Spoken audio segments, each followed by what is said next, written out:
সুপ্রিয় ছাত্রছাত্রীবৃন্দ, আজকের অনলাইনের দর্শনের ক্লাস থেকে তোমাদের সবাইকে শুভেচ্ছা অভিনন্দন জানাচ্ছি। তোমরা সবাই ভালো আছো নিশ্চয়ই। আমি আমাদের ক্লাসের শুরুতেই তোমাদের কয়েকটি বিষয়ে একটু অবগত করতে চাই। তোমরা নিশ্চয়ই অবগত আছো এবং বর্তমান যুগের তোমরা যারা ছেলে মেয়ে, আমি মনে করি তোমাদের জ্ঞানের অনেক ব্যাপ্তি হয়েছে, অনেক প্রসার হয়েছে, অনেক বিস্তৃতি হয়েছে। তোমরা সামাজিক পরিবেশটাকে তোমরা বুঝতে শিখেছো। তোমরা দেখো আমাদের পরিবেশে আজকে মাদক দ্রব্যের কী ভয়াবহ ছবল, আমাদের যুব সমাজ কীভাবে ধ্বংস হয়ে যাচ্ছে। এটি মরণ ব্যাধি, এই মাদক আমাদেরকে কিভাবে সবল দিয়েছে। তুমি দেখো কিভাবে নারী নির্যাতন বৃদ্ধি পেয়েছে, একচেটিয়া ছেলে মেয়েরা কীভাবে পরিবেশকে দূষণ করছে। তোমরা যারা আমার সামনে আছো, তোমরা যারা আমার ক্লাস শুনছো, আমি তোমাদের প্রতি সবার প্রতি একটি আহ্বান জানাবো।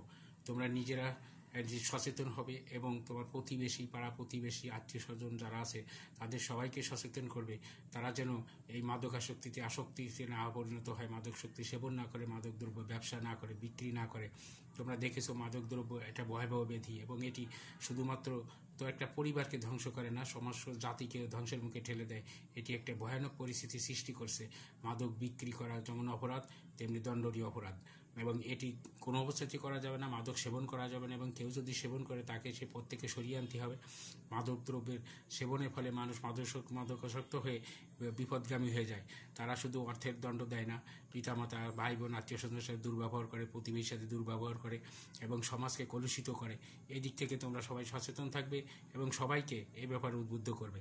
তুমি দেখো আমাদের সমাজের বর্তমানে একটি কথা আসছে, কিশোর জ্ঞান, অর্থাৎ এক পর্যায়ে ছোটো ছেলেমেয়েরা যারা 10-12 বছর বা 12-13 বছরে উঠছে, তারা দেখো কীভাবে মাদকে আসক্ত হয়ে পড়ছে এবং কীভাবে তারা আমাদের মা, ভাই বোন, ছেলেমেয়েরা যারা স্কুল কলেজে পড়াশুনো করে, বিভিন্ন জায়গায় আসা যাওয়া, তাদের প্রতি কী অশ্লীল ভাষা ব্যবহার করে এবং কীভাবে ইভটিজিং করে। এগুলোর থেকে তোমরা তো দূরে থাকবেই এবং তাদেরকে নিবৃত্ত করার চেষ্টা করবে। এখন তোমাদেরকে এই ব্যাপারে একটু সচেতন করলাম, তোমরা এই ব্যাপারে সচেতন হবে যাতে দেশ এবং জাতি সমৃদ্ধি, সুখ ও শান্তির পথে এগিয়ে যেতে পারে। আমরা এখন একটু আমাদের ক্লাসের দিকে চলে যাই। আজকে আমাদের ক্লাসটা হচ্ছে দর্শনের দ্বিতীয় পত্র, আর দ্বিতীয় বর্ষের চতুর্থ পত্র থেকে আমরা পড়াচ্ছি ভারতীয় দর্শন। দর্শনটা হলো জ্ঞানানুসন্ধানের দ্বারা জ্ঞান পিপাসের নিবৃত্তি, সহজ কথায়। আর এক কথা হলো জগৎ ও জীবন সম্পর্কে সম্যক ধারণাই হচ্ছে দর্শন। তাহলে ভারতীয় দর্শনটাকে, ভারতীয় দর্শনটা হলো ভারতবাসীর চিন্তা চেতনার মৌলিক পোষণের সদুত্তর হলো ভারতীয় দর্শন। প্রাচীনকাল থেকে অদ্যাবধি ভারতবাসীর চিন্তার যে সদুত্তর আছে, তত্ত্বচিন্তার যে সদুত্তর, সেটি হচ্ছে ভারতীয় দর্শন। এখন আমাদের আজকের আলোচনার বিষয় হলো ভারতীয় দর্শনের উৎসসমূহ, প্রধান উৎসসমূহ। ভারতীয় দর্শনটা কিভাবে আসলো? ভারতীয় দর্শনটা মূলত প্রাচীন দর্শন। এর কতকগুলো উৎস আছে, যেমন বেদ, উপনিষদ, সূত্র সাহিত্য, ভাষ্য, টিকা, আস্তিক, নাস্তিক। আমরা এ বিষয়ে এখন একটু আলোচনা করতে যাব। বেদ ভারতীয়বাসীর অর্থাৎ হিন্দুদের একটা প্রধান ধর্মগ্রন্থ।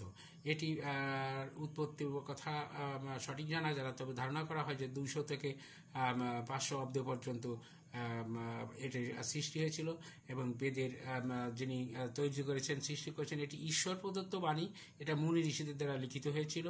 এই বেদ এটা মন্ত্র সাহিত্য এবং এটি ইন্দো ভারতীয় ভাষার মাধ্যমে প্রায় 100 সাহিত্যের সমষ্টি। এটি একটি বিরাট গ্রন্থ এবং প্রাচীন ধর্মগ্রন্থ। বেদের বাক্যগুলোই আমাদেরকে শিরোধার্য করেছে। ভারতীয় দর্শনটা মূলত বেদের উপর নির্ভরশীল। ভারতীয় দর্শনের মূল উপাদান হলো বেদ এবং উপনিষদ। তো যাই হোক, এই বেদের আবার 4টি ভাগ আছে, ঋক, সাম, যজু, অথর্ব। আমরা সংক্ষেপে একটু আলোচনা করলাম, পরবর্তীতে বিস্তারিত সব বিষয় নিয়ে আলোচনা করব। এরপরে আছে উপনিষদ। উপনিষদটা কি? উপনিষদ হচ্ছে বেদের যে বাণীগুলো আছে, বেদের যে সাহিত্য, সেটি অত্যন্ত জটিল এবং দুর্বোধ্য এবং বোঝা কঠিন। এটিকে সহজ সরল এবং প্রাঞ্জল ভাষায় যা রচিত হয়েছে সেটি উপনিষদ। উপনিষদে হলো যে জ্ঞান অবিদ্যা নাশ করে, তাই হলো উপনিষদ। এটি বলেছেন শঙ্করাচার্য। এবং যে বিদ্যা নির্জনে, আবার আক্ষরিক করতে বলা যায়, যে বিদ্যা নির্জনে গুরু সমীপে ভূমিষ্ঠ হয়ে জ্ঞান অর্জন করা হয়, সেটি হচ্ছে উপনিষদ। উপনিষদ মূলত হলো যে বেদের বাক্যগুলোকে সহজ সরল প্রাঞ্জল ভাষায় এবং সাধারণ মানুষের কাছে বোধগম্য করার জন্য এটি ব্যাখ্যা দিয়ে থাকে।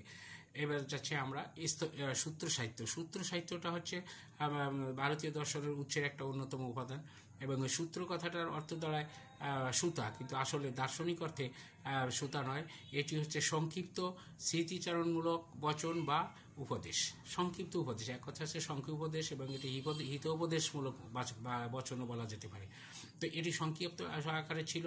আগেকার যে ভারতীয় তত্ত্ব দার্শনিকদের যে তত্ত্বটা ছিল সেটি লিপিবদ্ধ ছিল না, এবং সেটি মানে প্রচারমূলক এবং ভক্তিমূলক, এবং এটি কেবলমাত্র আলাপ আলোচনার মধ্যেই সীমাবদ্ধ থাকতো। এটি কোনো গ্রন্থে লিপিবদ্ধ নাই এবং কোথাও নির্দিষ্ট করে লেখা নাই। কাজেই এটিকে গুরুর আদেশ পালন করার জন্য গুরুরাও যে শিক্ষা দিত সেটাও শিষ্যরা কেবলমাত্র শুনতো এবং তা বোঝার চেষ্টা করতো, উপলব্ধি করার চেষ্টা করতো, কিন্তু সেটিকে লিখে বা কোথাও লিপিবদ্ধ করে রাখার কোনো উপায় ছিল না।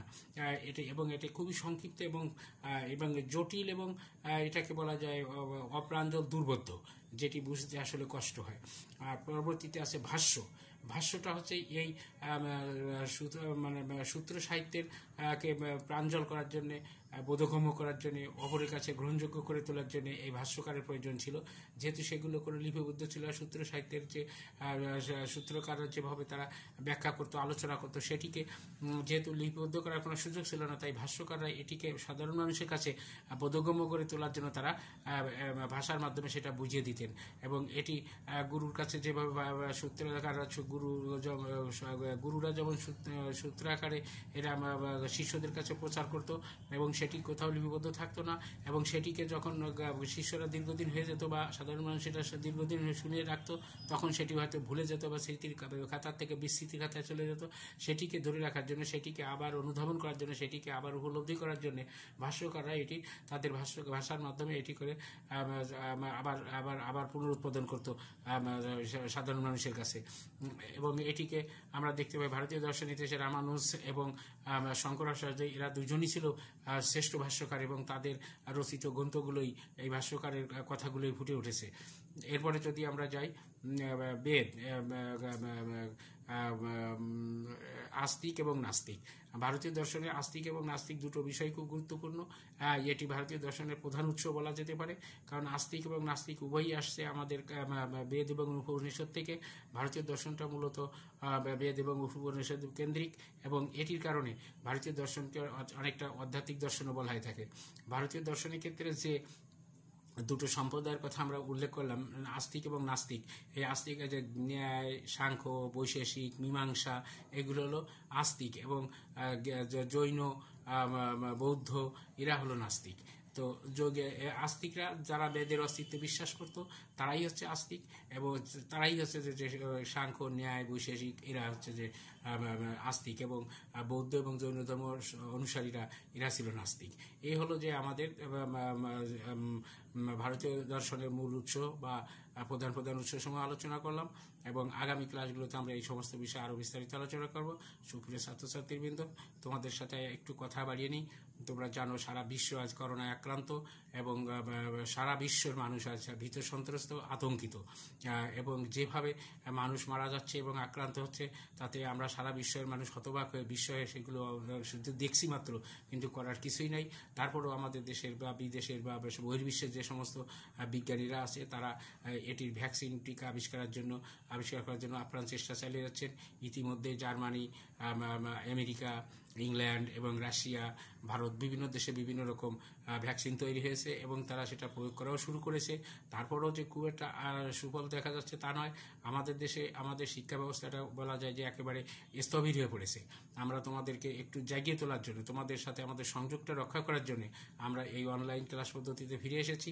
তোমরা যারা ঘরে বসে আমাদের ক্লাসটা অবগাহন করছো, সেই বিষয়টিকে তোমরা আরও বেশি যাতে তোমরা আরও ভালো করে বুঝতে পারো, এবং এই বিষয়টি যাতে তোমরা জ্ঞানের সন্ধানের দিকে এগিয়ে যেতে পারো, সেজন্য সজাগ থাকবে।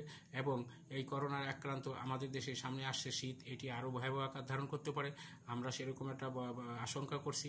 সরকারও এই বিষয়টা নিয়ে খুব দুশ্চিন্তার মধ্যে আছেন। আমরা সবাই আমরা সবাই মিলেই তো সরকার আমাদের মঙ্গলের জন্য যা কিছু করেন আমাদের মঙ্গলের জন্যই করেন। আমরা যারা সাধারণ পাবলিক, আমরা যারা একেবারে প্রয়োজন ছাড়া আমরা ঘরে বাইরে যাব না, মাস্ক ব্যবহার করবো, নির্ধারিত দূরত্ব বজায় রাখবো, যাতে আমি সুস্থ থাকি এবং আমার প্রতিবেশী, আমার পাশের মানুষ সুস্থ থাকে। আমার পাশের মানুষ, আমার প্রতিবেশী সুস্থ থাকলে দেশ ভালো থাকবে, সুস্থ থাকবে। এই দিক থেকে সবাইকে আমি সজাগ থাকার আহ্বান জানিয়ে, সচেতন হওয়ার আহ্বান জানিয়ে আজকে ক্লাস থেকে আমি জানিয়েছি সবাইকে শুভেচ্ছা, অভিনন্দন।